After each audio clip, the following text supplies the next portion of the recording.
Efendim anne. Kızım neredesin sen? Niye gelmedin hastaneye? Hastanedeyim anne. Ben niye görmedim? Neresindesin? Çünkü bizim hastanede değilim, şehir dışındayım. Karabayır'dayım. O ne demek? Ne işin var orada? Ya işte acil bir durum oldu, gelmek zorunda kaldım. Kızım ne diyorsun sen? Öf, tamam anne, önemli bir şey yok. Zaten gece geleceğim, anlatırım sana gelince. Allah'ım yarabbim. Gelince konuşacağız seninle. Tamam.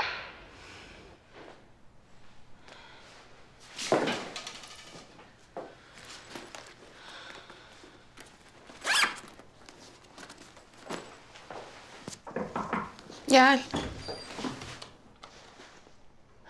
Nazmi? Bahar, ne işin var senin burada? Ben de tam seni arayacaktım. İyi oldu karşılaşmamız. Ya ben de ismini listede gördüm. Acaba dedim isim benzerliği mi? Ne yapıyorsun burada? Ya sorma ya. Anlatırım, çok uzun. İyi hadi gel bir çay içelim. Hadi. Vallahi çok geçmiş olsun Bahar. Ucuz atlatmışsınız. Bildiğin gibi değil ya. Hala şoktayım. Neyse boş ver. Sen ne yapıyorsun burada? Fakültede herkes seni konuşuyordu. Nasıl düştün buraya, biraz anlatsana. Kendi isteğimle. Nasıl yani? Fakülteyi bitirince bir sürü teklif geldi aslında. Daha sonra yolum düştü bu tarafa. Amcamın oğlu evleniyordu. Hastaneye varamadan ölen insanları gördüm. Birilerinin o insanlara yardım etmesi lazımdı. İçime el vermedi. Kalayım dedim, kaldım. Gerçekten mi? Bu insanların doktorlara ihtiyacı var Bahar. Neyse sen neler yapıyorsun? Ne yapayım?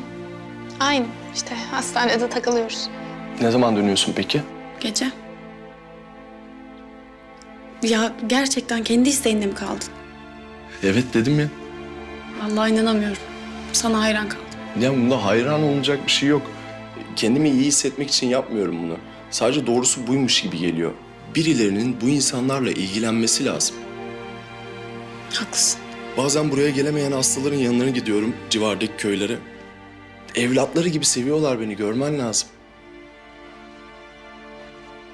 Hatta benim çıkmam gerek. Nereye gideceksin? Sarı Koçan köyüne gideceğim. Bugün gelmesi gereken bir hastam vardı. Gelmedi, onu merak ediyorum. Bir gidip bakayım. Ben de seninle gelsem olur mu? Nasıl yani? Geceye kadar buradayım. Yapacak işim de yok. Hem sana yardım ederim, ne diyorsun? Oralar biraz tehlikeli ama. Sen bir de İstanbul'u gör. İyi peki.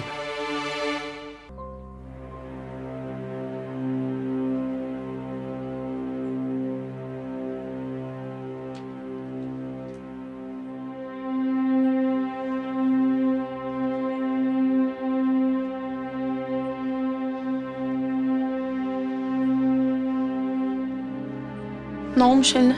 Kaynar su dökülmüş. وشك كتير حلو وأنا كمان عندي حديثة بأمرك. Ne diyor? Yüzün çok güzelmiş. Senin yaşlarında bir torunu varmış. Tansiyonuna bakabilir misin?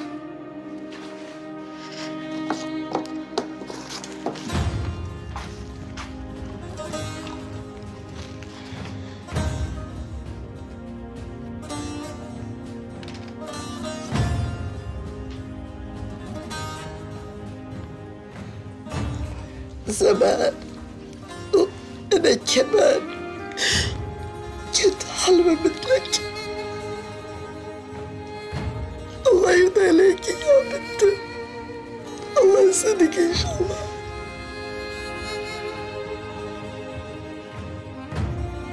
Eskiden o da senin gibi güzelmiş. Allah'ın rahmeti seninle olsun, inşallah mutlu olursun diyor. Şimdi anlıyor musun neden bu insanlardan kopamadım Bahar?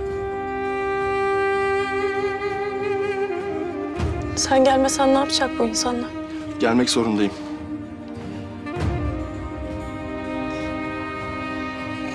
Nasıl yetişeceksin hepsine? Yetişmek zorundayım.